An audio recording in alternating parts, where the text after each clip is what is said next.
ভিডিওটা দেখার আগে টাইটেলটা একটু পড়ে নি। রাজধানী টঙ্গীতে দিন দুপুরে প্রকাশের চিন্তায়, টাইটেলটা পড়লাম। এবার ভিডিওটা দেখাই। হ্যাঁ, প্লে করলাম। দেখেন স্পষ্ট,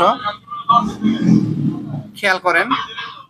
এই যদি হয় পরিস্থিতি, দেখেন একজন লোক এবং একজন ভিকটিম, ঠিক আছে? তো পাশে দিয়ে দুই তিনজন মানুষ চলে যাচ্ছে, বাস যাচ্ছে, এদিক থেকে ভিডিও করতেছে, ওইদিকে মানুষ একা যাচ্ছে। হ্যাঁ, পাশে আরেকজন, ওইদিকে মানুষ দেখা যাচ্ছে।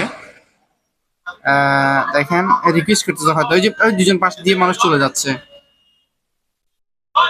মানে কি বলবো আসলে, আহ কোন সমাজে বসবাস করতেছি, কোন দেশে বসবাস করতেছি, মানে মানুষের এই মানুষের কি ক্যারেক্টার এটা?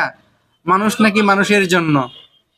হ্যাঁ, তো এই হচ্ছে পরিস্থিতি। আসলে এই ধরনের পরিস্থিতি আমরা কেউ না পড়ি, আর যদি কেউ পড়ে সাথে সাথে যদি পারি সম্ভবত যাতে সহযোগিতার হাতটা বাড়িয়ে দিতে পারে, সেই তৌফিক যাতে আমাদেরকে দান করে, হিম্মতটা দান করে।